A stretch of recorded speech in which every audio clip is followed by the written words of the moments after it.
Баршаңызға сәлем достар. Менің арнама қош келдіңіздер. Сіздермен Нұрайым. Бүгін жасалуы өте оңай.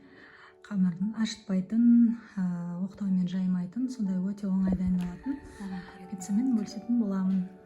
Арнамнан алыстамай менімен бірге болыңыздар.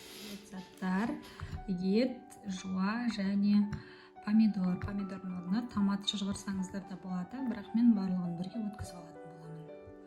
Ең алдымен бұны тартып аламыз ет тартқыштан. Мен бұл жерде помидордың қабығын алып тастадым. Бізге барлығын ет тартқыштан тартып алуға қажет болады. Фарш дайын болды. Сковородамызға шамамен 100 граммдай май құйып, кез келген майды қолдансаңыздар болады. Майымыз кішкене қызған соң үстіне фаршты саламыз. Фарш тартылған 20 минуттай отырамыз. 15-20 минут отырамыз. Етін жабамыз. Фаршымызға да 3-тен 1 бөліп аламыз.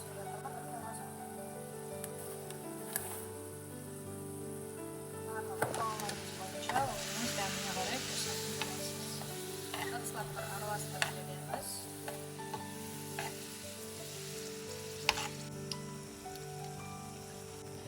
Жай отта бетін жауып 15-20 минуттай бұқтырып алатын боламын. Достар, тартылған етіміз әбден дайын болғанша біз пиццаның қамырын жасауға кірісетін боламыз. Ол үшін бізге мен қазір 2 пицца дайындаймын, сондықтан 2 көбейтіп жасап жатырмын. Сіздерге описание бөліміне бір ғана дана шығатын пиццаның рецебін қалдыратын боламын. Ең алдымен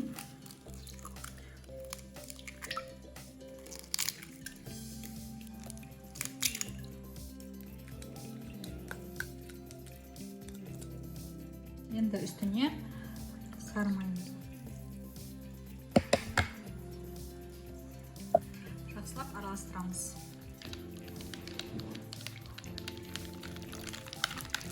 Енді ұнымызды қосамыз. Ұнға ең алдымен 1 шай қасық разрыхлитель қосамыз. Жақсылап ұнмен бірге араластыра аламыз. Сода қоссаңыздар да болады. Мен разрыхлитель қосып. Енді осы массамызға ұнымызды жайлап қоса отырып, формасын ұстай алатындай болуы қажет біздің массамыз. Мен бір пиццаға шамамен 80 граммдай деп есептедім.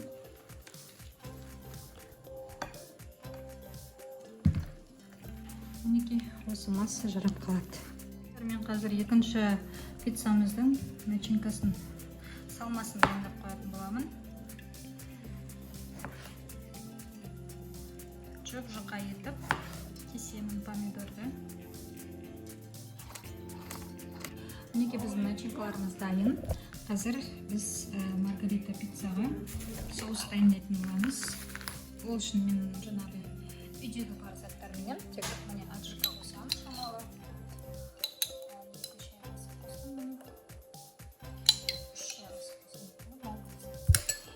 Сонан соң кішкене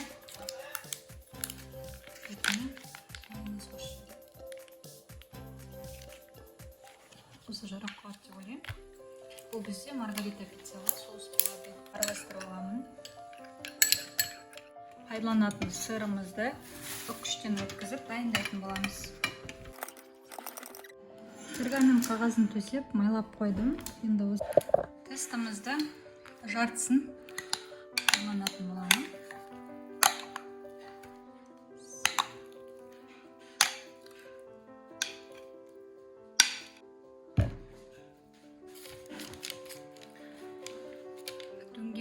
Алдымен кішкене сырымыздың кішкене бөлігін астына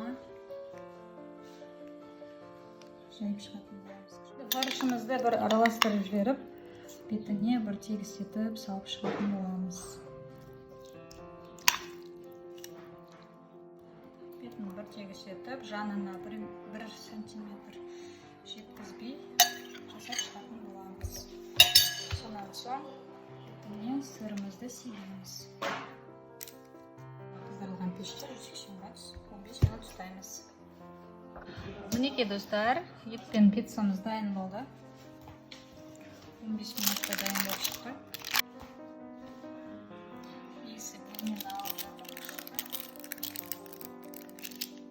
Келесі маргарита пиццасын дайындауға кірісеміз.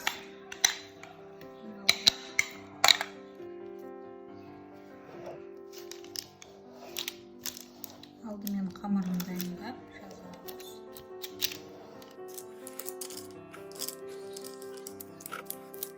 Соусымызды құямыз.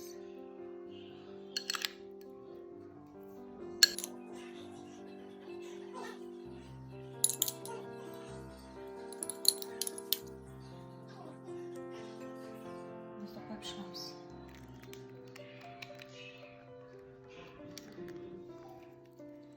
Помидорымызды қоямыз.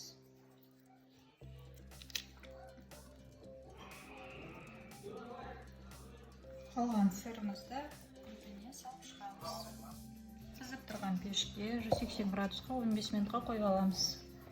Соған пиццамызды кесетін боламыз.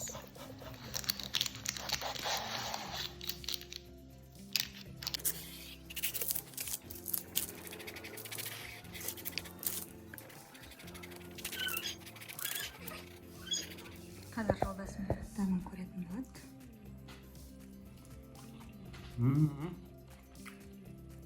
Бұл кәдімгі дүкендегі кафедегі пицца сияқты ерекше ғой.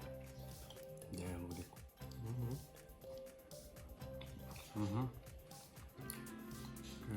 Тағы бір көрсетші болмын. Ана көрейін.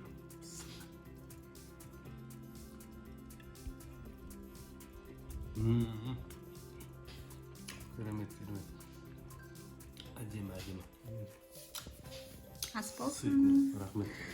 Өз жақындарыңызға осындай керемет пицца дайындап беріп қуантыңыздар. Өте керемет жасап көруге кеңес беремін.